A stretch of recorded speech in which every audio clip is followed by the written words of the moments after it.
Hello all, welcome to maths Guru, आपका अपना चैनल। Without further delay, let us focus on our today's topic.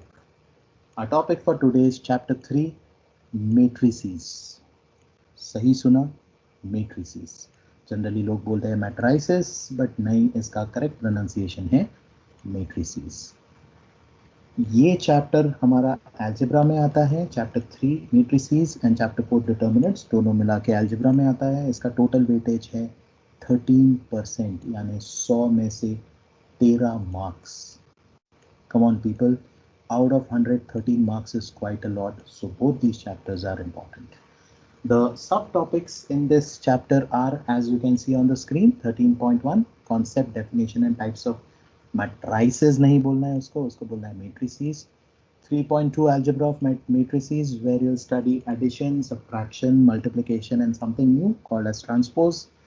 Then in 3.3 you'll be studying two specific types of matrices, that is symmetric and skew symmetric matrices, and 3.4, that is elementary transformations. So our topic for today is 3.1, that is we will be focusing on the concept, on the definition, and of course the various types of matrices. Let us take an example of a progress card, a report card, जिसमें एक school का नाम होता है, student का नाम होता है, लेवल, क्लास, बाकी की डिटेल्स होते हैं, और नीचे हमारे मेन मार्क्स होते हैं। अब जैसे कि आप देख रहे हो स्लाइड पे, एक साइड में 10 सब्जेक्ट्स हैं, reading, language, dot dot dot up to art, music, and दूसरे साइड में 4 कॉलम्स हैं, first Q, second Q, third Q, fourth Q, मतलब first quarter exam, second quarter exam, third quarter exam and fourth quarter exam. Let's take a fictitious number, say wow, 95. Great. What does this mean? In maths, this particular child has got 95 marks in the first quarter. Let's take one more example, say 80. So this is like this particular child in the second quarter exam of language has got 80 marks. So this 95 and this 80 are row specific and column specific. You can't place these numbers anywhere in the grid. It's a grid, right? It's an arrangement, right, of subjects and exams. You can't place any number anywhere. What you see here as subjects, reading, language, foreign language, spelling, writing, this is just a fictitious example which I'm giving you. What you need to focus is the reading, language, foreign language, etc. These are rows, okay? And this first quarter exam, second quarter exam, third quarter exam, and fourth quarter exam are columns. So this is an arrangement in rows and columns. How many rows are there? There are 10 rows where you will be entering the marks. How many columns are there? There are 4 exams, 1, 2, 3, 4. So there are 4 columns. So even if you interchange the rows with the columns and the columns with the rows, I mean, even if you write first quarter, second quarter, third quarter, and fourth quarter exam in the rows and the subjects in the columns, still you will get the report card only, because the entries will be row specific and column specific. This is what exactly is a matrix. It's an arrangement of numbers in specific rows and specific column. वो जो आपको 80 दिख रहा है, language second quarter exam language 80, वो कहीं भी आप लिख नहीं सकते। आपके पास टोटल स्पेसेस कितने, टोटल बॉक्सेस कितने, 40, राइट? 4 इंटू 10, 40। कहीं भी लिख नहीं सकते आप उस 80 को, आपको उसी जगह पे लिखना है जहाँ पे लैंग्वेज और सेकेंड क्वार्टर एग्जाम लिखा हुआ है। So this is what is a matrix. A matrix is an arrangement of numbers in specific rows and specific columns. The definition comes on screen. A matrix, okay, is an array. Array means arrangement of elements or maybe numbers in specific rows and specific columns. Let us see how a general matrix looks like. Matrix you will be denoting by capital letters. So here I have taken a general matrix denoted by capital letter A. As you can see here, A is equal to, एक अच्छा सा square bracket use करना, round bracket use किया तो भी चलेगा, but 90% cases में हम इसको स्क्वायर ब्रैकेट में ही लिखते हैं. सो स्क्वायर ब्रैकेट लिखा, इसमें कुछ रोज है और इसमें कुछ कॉलम्स हैं. इसमें कितने रोज हैं, लेट्स काउंट. ये देखो, ये आपका रो 1 है, ये आपका रो 2 है, डॉट डॉट डॉट, ऐसे कितने रोज है, m रोज है. m for maths. आपके कितने कॉलम्स है इस मैट्रिक्स में, ये आपका कॉलम 1 है, वर्टिकली नीचे जाओ कॉलम के लिए, ये आपका कॉलम 2 है, ये आपका कॉलम 3 है, डॉट डॉट डॉट, आपके n कॉलम्स है. So how does this matrix looks like? It's a matrix which has m rows and n columns. Now you can see some entries which are written inside the matrix. Let us concentrate on this particular entry which you can see using the cursor, A23.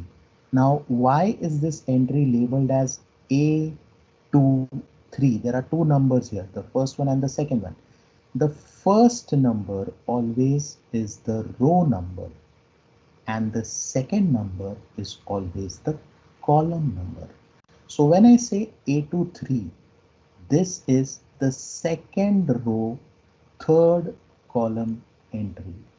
When I say A13, उसके ऊपर वाली entry देखो, A13, that is the first row, third column entry. Like this, we specify the entries as A11, A12, dot dot dot, and the last entry will be ANN. This is how we represent a general matrix. एक और बात यहाँ पे गौर करने लायक है, रोज जो होते हैं वो हॉरिजॉन्टल होते हैं और कॉलम्स जो होते हैं, जैसे आपको एरो में दिख रहा है, वो वर्टिकल होते हैं. आप जब क्लास में बैठते हो, आपके क्लासरूम्स में कभी 3 रोज होते हैं, 4 रोज होते हैं, 5 रोज होते हैं, depending upon the dimension of the class. Generally how does the teacher address you? Teacher आपको कैसे बुलाती? थर्ड रो में बैठे हुए वो बच्चे को अगर टीचर को बुलाना है तो वो हमेशा रो बोलती. टीचर ऑलवेज सेज रो. टीचर कहता है सेकेंड रो के बच्चे को आंसर देना है, राइट? बट एक याद रखना, मैट्रिक्स के लैंग्वेज में वो रो नहीं होता है, वो होता है कॉलम, बिकॉज वो वर्टिकल होता है. I hope you are following what I'm saying. I'll repeat it once again. Generally, when a teacher wants to ask a question to a specific child, she says, third row, last boy, get up and answer me. But remember, she is trying to call the student from the column, not from the row.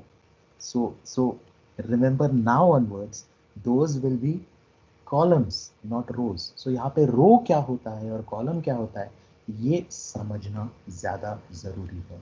Simple language में रो horizontal होता है, column vertical होता है. इसमें कितने elements हैं? What is the total number of elements in this matrix?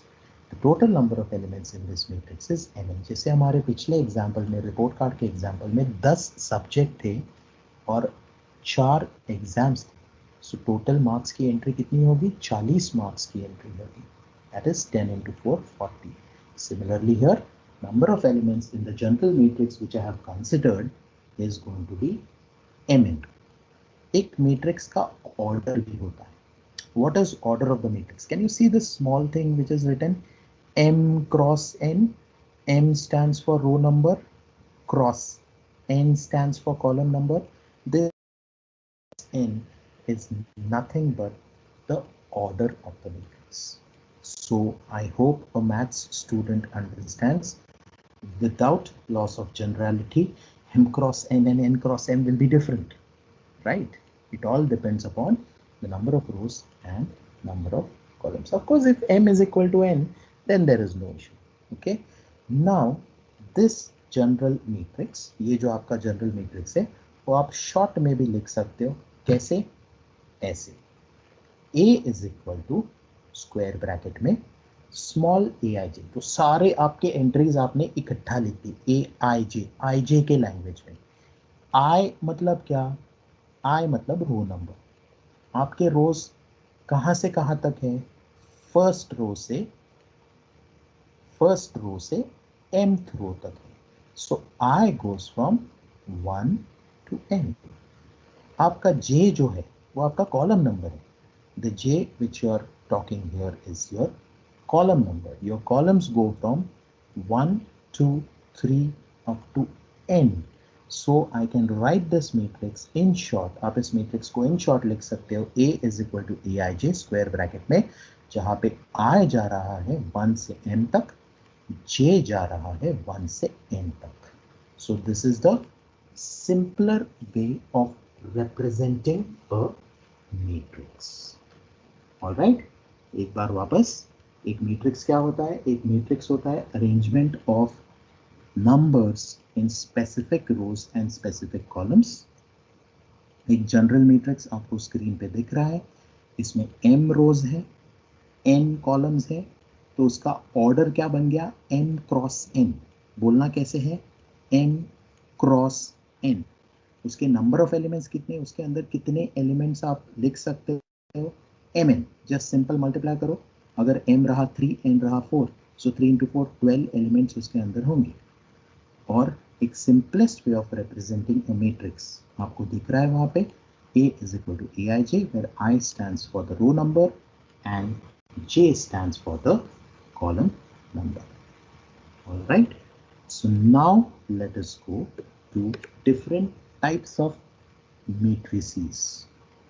It's matrices, not matrices. All right. Anyways, pronunciation doesn't matter. Let us focus on the concept now. 3.1 types of matrices. The very first matrix which you are going to see is a row matrix. नाम से ही पता चल रहा है इसमें रो होगा. कितने रोज होंगे? एक रो होगा. So इसका डेफिनेशन कैसे जाता है देखिए. A matrix which has one and only one row is called as a row matrix, because जब आप उसको लिखोगे वो horizontal दिखेगा, वो एक रो की तरह दिखेगा, इसलिए उसका ऑर्डर होगा 1 into कुछ भी हो सकता है. नंबर ऑफ कॉलम्स कितने भी हो सकते हैं, बट नंबर ऑफ रोज कितने होने चाहिए? एक ही होना चाहिए. There is one and only one row in a row matrix. Let's have an example. I have taken an example of a matrix B. Remember, capital letters are used to denote matrices. B is, I have taken it as A11, A12, A13. How many columns I have taken? It's up to me. No issues. I have taken 3. But how many rows I have taken? I have taken a single row, and therefore this matrix becomes a row matrix. Similarly, the next type of matrix is a column matrix. जैसे उस रो matrix में एक ही रो था, वैसे ही column matrix में एक ही column होगा. There is one and only one column in a matrix, and such a matrix is called as a column matrix. So in this case, your n becomes 1, and n can be anything. So the example which I have taken 4 rows here. A11, A21, A31, and A41 are the 4 entries in that particular row. So the order of this matrix becomes 4 cross 1. ये जो order वाली चीज है ना, इस पे थोड़ा सा एक बार वापस ध्यान दो. इस एग्जांपल में ध्यान दो. 4 cross 1. Why is the order of this matrix 4 cross 1? Because there are 4 horizontal rows and single column, vertical column. Therefore, this becomes a column matrix. So row matrix में एक ही रो होता है, वो रो जैसे दिखता है, और कॉलम मैट्रिक्स में एक ही कॉलम होता है, वो कॉलम जैसे दिखता है. तो हमारा थर्ड टाइप ऑफ मैट्रिक्स है, वो क्या है? वो है रेक्टेंगुलर मैट्रिक्स, जो रेक्टेंगल जैसे दिखेगा. कोई भी मैट्रिक्स रेक्टेंगल जैसे कब दिखेगा? When will a matrix look like a rectangle? When will the entries of the matrix look like they are placed in a rectangle? When n is not equal to n. That is a matrix in which the number of rows and number of columns are different is called as a rectangular matrix. I have taken a general matrix. इतने बड़े matrix आपके text book में है नहीं, but concept समझने के लिए ये जरूरी है. इसमें दिख रहा है कि 5 रोज है. 1, 2, 3, 4, 5. और कितने कॉलम्स है? Vertical columns. 3 वर्टिकल कॉलम्स है. 1, 2 3, इसलिए इसका ऑर्डर क्या हो गया 5 cross 3 and total number of elements कितने हो गए 15 और इनको ऐसे हमने प्लेस किया है. When m is not equal to n, you call that matrix as a rectangular matrix and of course the next one follows. What if m is equal to n? अगर m और n equal है तो क्या होगा, वो बन जाएगा हमारा square matrix. So how do we define a square matrix in words? A matrix in which the number of rows and number of columns are equal is called as a square matrix. Of course, m is equal to n, and the simplest example which I've taken here, I've purposely taken alphabets here: A, B, C, D minus E, F minus G, B minus D. It's a 3 cross 3 matrix. गौर से अगर आपने notice किया होगा मैंने इसको कैसे पढ़ा. S is equal to a 3 cross 3 matrix whose entries are A, B, C, D minus E, F minus G, B minus D. Did you notice something? Yes. First I specify the alphabet, then I specify the order, so box बन जाएगा. फिर जब हम entries की तरफ आते हैं हम हमेशा रो वाइज एंट्रीज पढ़ते हैं, याद रखना. तो अगर कोई आपको मैट्रिक्स डिक्टेट कर रहा है तो आप अज्यूम करो वो रो वाइज ही डिक्टेट कर रहा है, because that's the right way of dictating a matrix. So when the person says A, B, C, you place them in the first row. D minus E, F, you place them in the second row. Minus G, B minus D, you place them in the third row. अगर किसी ने पढ़ा A, D minus G तो वो गलत है, क्योंकि हम कॉलम वाइज पढ़ते ही नहीं हैं, हम हमेशा रो वाइज पढ़ते हैं. छोटी सी बात बट आगे जाके बहुत इंपॉर्टेंट साबित होगी, ध्यान में रखनी है. Alright, now let us go to our next type of matrix. Things are getting very excited. What is this? This is diagonal matrix. Okay. So एक square matrix अगर हो तो उसमें एक लाइन होगी, ये वाली जो लाइन आपको स्क्रीन पे दिख रही है वो होगी diagonal. ओके.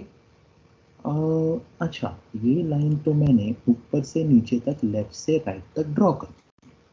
वैसे ही एक और लाइन भी हो सकती है, करेक्ट, जो मैं ऐसे 0 भी 0 तक ड्रॉ कर सकता हूँ, बट वो हम नहीं करेंगे. हम इसी लाइन को कंसिडर करेंगे, इसी को डायगोनल कंसिडर करेंगे. वो दूसरा भी डायगोनल है बट इस लाइन को हम प्रिंसिपल डायगोनल कंसिडर करेंगे. Okay, so what about this diagonal? Pay attention to the definition. A square matrix is the one in which the non-diagonal entries are all necessarily zero. Meaning diagonal छोड़ के बाकी के जो entries है वो सारे zero है. आप देख सकते हो 3 0 ऊपर है, 3 0 नीचे है. डायगोनल पे एंट्रीज हो तो भी चलेगा, जीरो हो तो भी चलेगा, no issues. Non diagonal entry should be zero. So what notation is followed at the bottom? Pay attention properly. D for diagonal. Wow.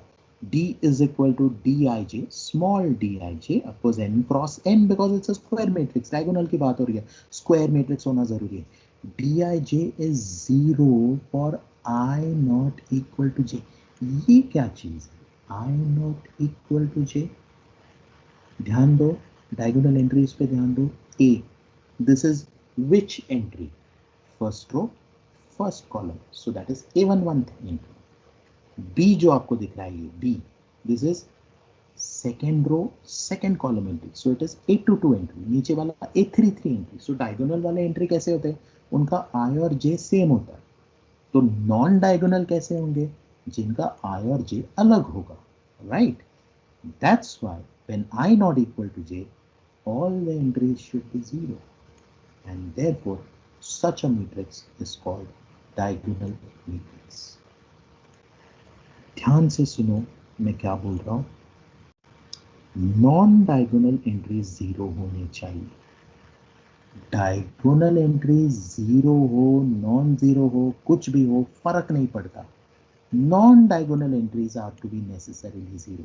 Please understand, A B and minus C की जगह मैंने 0 0 0 भी लिख दिया तो भी कोई दिक्कत नहीं है, बिकॉज ज्यादा इंपॉर्टेंट क्या है, बाकी के एंट्रीज जीरो होनी चाहिए. Alright, so this is the definition of a diagonal matrix, and I have taken an example of a diagonal matrix. A diagonal matrix looks like this.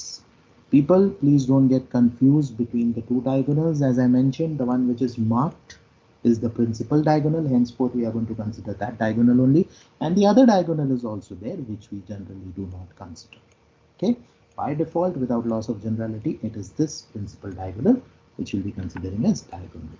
Now यहाँ पे आपके diagonal entries हैं A, B minus C, अलग अलग अलग. अगर ये same हो गए तो मजा आ जाए. सेम हो गए मतलब अगला मैट्रिक्स देखो, example A A A same ही है, तो a diagonal matrix in which the diagonal entries are all the same, are all equal, is called as a scalar matrix. Wow. So पहले हमने स्टडी किया स्क्वायर मैट्रिक्स, फिर हमने study किया diagonal matrix. So what is a scalar matrix now? It is a diagonal matrix in which all the diagonal entries are same. So notation wise जब आप description लिखोगे, S is equal to Sij order n cross n, Sij is 0 for I not equal to j because non diagonal entries तो आपके 0 होने चाहिए, और जो diagonal entries है यानी A11, A22, A33, वो डायगोनल एंट्रीज एक कांस्टेंट नंबर होगा. A, what is A? A is a scalar, it's a number. All right, such a matrix is called as a scalar matrix.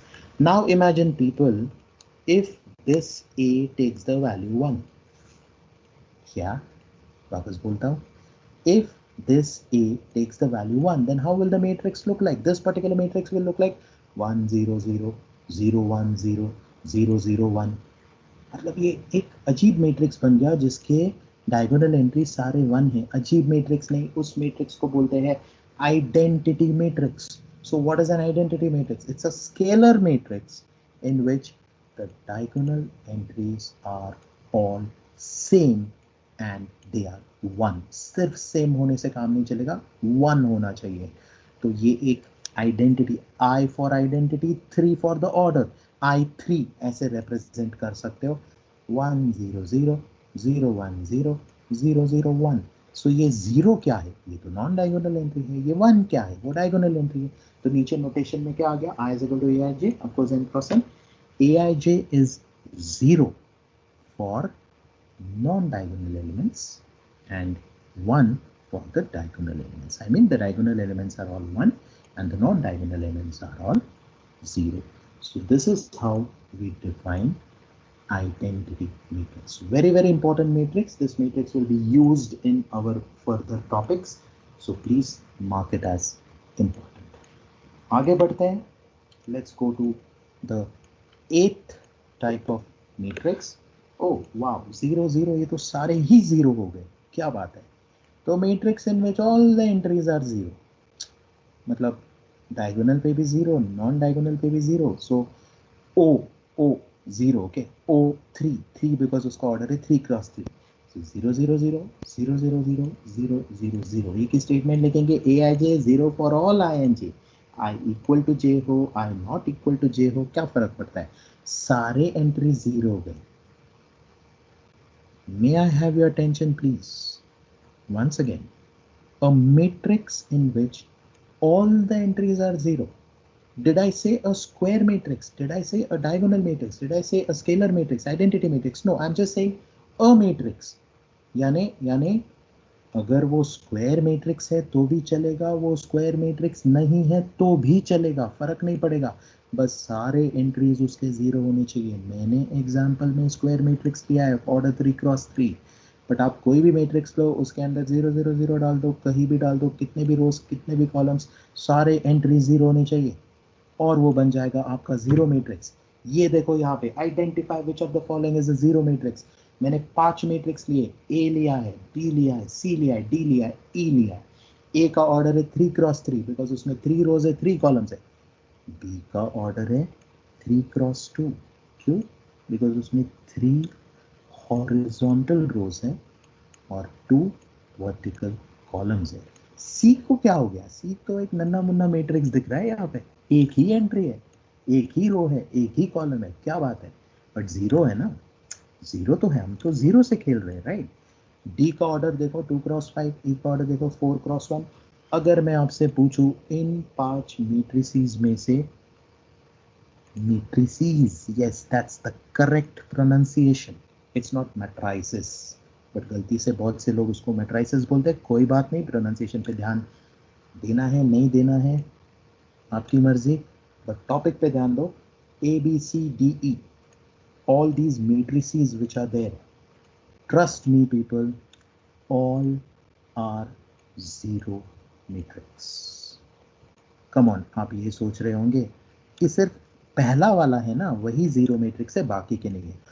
आप order क्यों देख रहे हो? ऑर्डर देखना नहीं है, ऑर्डर नहीं देखना है मैट्रिक्स का, एंट्रीज देखनी है. सारों में आपको जीरो दिख रहा है, सारे जीरो मैट्रिक्स. एक बार मैं आपको डेफिनेशन की स्लाइड वापस दिखाता हूँ, ठीक से देखो. It's a matrix in which all the entries are zero. Wow. And therefore, all these 1, 2, 3, 4, 5, A, B, C, D, E matrices which are shown on the screen are zero matrices. I hope this is understood. Assuming this is understood, let us go to the type of matrix. Now something interesting is coming. People pay attention. A matrix in which A is equal to AT. ये T क्या है? T for tiger? नहीं, ये है T for transpose. Where A is equal to A transpose. अब ये transpose क्या होता है? याद है जब मैंने आपको वो रिपोर्ट कार्ड का स्लाइड दिखाया था, उसमें सब्जेक्ट्स थे और एग्जाम्स थे. सब्जेक्ट्स रो वाइज थे, एग्जाम्स कॉलम वाइज थे. और वहाँ पे मैंने बोला था कि अगर रो को कॉलम, कॉलम को रो भी करो तो भी आपको रिपोर्ट कार्ड ही मिलेगा. तो यहाँ पे भी अगर रो को कॉलम किया और कॉलम को रो किया, ठीक से देखो. रो एंट्रीज पढ़ो मेरे साथ. रो फर्स्ट रो की एंट्रीज क्या है? 1, 3, -. अगर उसको मैंने कॉलम में लिखा तो क्या आएगा? 1, 3, -. सेकेंड रो की एंट्री क्या है? 3, 6, 8. ये देखो सेकेंड रो मैं ऐसे पढ़ रहा हूँ 3, 6, 8. उसको मैंने कॉलम वाइज लिखा तो वो 3, 6, 8 हो रहा है. वैसे ही थर्ड रो में -7, 8, 2 हो रहा है. -7, 8, 2 मतलब अगर मैंने इस मैट्रिक्स को पलट दिया मतलब रो एंट्रीज को कॉलम एंट्रीज बना दी, कॉलम एंट्रीज को रो एंट्रीज बना दी, तो भी ऑर्डर 3x3 ही बचेगा. बट मुझे सेम ही मैट्रिक्स आएगा. ये जो पलट के जो मैट्रिक्स मिलता है ना, रो को कॉलम, कॉलम को रो करके जो मैट्रिक्स मिलता है, the matrix which is obtained by interchanging the row entries with the column and the column entries with the row is called as transpose of a matrix. जब ओरिजिनल मैट्रिक्स और transpose equal होते हैं, आप उस matrix को बोलते हो symmetric matrix. People look at the notation. A is equal to Aij is your normal matrix, whereas A transpose is AJI. ये JI क्यों हो गया? ये JI हो गया because रो हो गए कॉलम, कॉलम हो गए रो. ऐसे केसेस में आपका मैट्रिक्स बनेगा सिमेट्रिक मैट्रिक्स. उल्टा करने के बाद अगर वही मैट्रिक्स दिख रहा है, उसी तरह उसके एंट्रीज प्लेस्ड है, तो आप उसको बोलोगे symmetric matrix. Aij is equal to AJI. Aij is equal to AJI. People, one thing which you have to note here is the order n cross n. ये स्क्वायर मैट्रिक्स होना जरूरी है. Come on, अगर वो square matrix नहीं रहा, अगर वो रेक्टेंगुलर मैट्रिक्स हो गया, तो वो रेक्टेंगल कैसे दिखेगा? रेक्टेंगल का ट्रांसपोज वर्टिकल रेक्टेंगल होगा तो वो कभी इक्वल ही नहीं होंगे, इसलिए उसका स्क्वायर मैट्रिक्स होना जरूरी है. Okay, so a square matrix in which A is equal to A transpose is called as a symmetric matrix. Otherwise we will not get A is equal to A transpose. Aij is equal to AJI. वही अगर Aij is equal to minus AJI हो गया, तो फिर आपको उस matrix को बोलना पड़ेगा skew symmetric matrix. Skew symmetric matrix is a matrix in which A is equal to minus A transpose. अब इस मैट्रिक्स को थोड़ा समझना है हमको, ध्यान दो. 3x3 मैट्रिक्स ले लिया, एक स्क्वायर मैट्रिक्स ले लिया. S is equal to, पहले तो इसके डायगोनल एंट्री सारे जीरो कर दो. सारे डायगोनल एंट्री जीरो हो गए. ऐसा क्यों हुआ वो आपको थर्ड टॉपिक में पता चल जाएगा, बिकॉज वहाँ पे हम symmetric and skew symmetric matrix का डीप स्टडी करने वाले हैं. So stay tuned for the next video. All right, and do not forget to like, share and subscribe, my dear students, because this question remains unanswered. ये 0 0 क्यों हो गया? चलो हो गया, मान लेते हो गया. Assume this is 0 0 0, and now if you consider this entry -3, this is first row second column entry, so A12, और ये जो 3 है, this is A21. A12 is minus of A21. वही -7 और 7 कंपेयर करो, A13 A31. वही -8 और 8 कंसिडर करो, A32 A23. शब्दों का खेल है, बाकी कुछ नहीं. ठीक से सुनो मैं क्या बोल रहा हूँ. A32 third row second column, A23 second row third column, entries are negative of each other. So if I consider A is equal to Aij and A transpose is Aji, then minus of A transpose is minus Aji. Here Aij should be equal to minus of Aji. Such a matrix which is obtained by following this instruction is called as a skew symmetric matrix. $1 million question unanswered रह गया. एक सवाल का जवाब अभी तक हमको नहीं मिला है. उसके डायगोनल एंट्रीज 0 0 0 क्यों हो गए भाई? कुछ तो होगा, देखेंगे क्या होगा. पहले काम करते हैं, टाइप्स ऑफ मैट्रिक्स खत्म करते हैं. Alright, so going to the next type of matrix, singular matrix. ये सिंबल कौन सा है? ये सिंबल डिटर्मिनेंट्स का है. Matrix in which determinant of A is equal to 0. अगर आप उस मैट्रिक्स का डिटर्मिनेंट निकाल रहे हो और अगर वो 0 आता है तो उस मैट्रिक्स को बोलो सिंगुलर मैट्रिक्स, राइट. और अगर वो नहीं आता है तो उसको बोलो non singular matrix. That is our next type. Alright, so look at the previous slide once again. A matrix in which determinant is 0.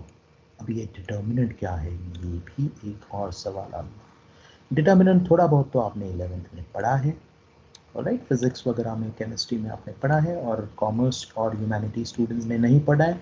कोई दिक्कत नहीं, अगला चैप्टर डिटर्मिनेंट्स ही है, तब तक समझ जाओगे. बट इस टाइप्स ऑफ मैट्रिसेस में इन दोनों को कवर करना ज़रूरी है, इसलिए हमने यहाँ पे उनको मेंशन किया है. Singular matrix where determinant is 0 and non singular matrix where determinant is non 0. ये दो टाइप्स खत्म होने के बाद आपके टाइप्स ऑफ मैट्रिसेस खत्म हो गए. Remember, I have not explained you how to calculate the determinant, okay, because anyway we are going to see that in the next video whenever we will study determinants. Fine. So that takes care of all the types of matrices, students. Of course there are some more types also, but we shall not be focusing on that. We shall stick to our requirement as per the syllabus. अगर आप और types पढ़ते हो तो कुछ 28-30 types होते हैं matrices के, बट हम वो नहीं पढ़ेंगे. हमको जितना सिलेबस के लिए ज़रूरी है उतना हम पढ़ेंगे. By the way, that takes care of 3.1, that is concept, definition and types of matrices. The next subtopic is algebra of matrices 3.2, which we shall study soon in the next video. Till then, stay safe, stay tuned, and please do not forget to like, share and subscribe our own channel. Thank you very much. God bless you.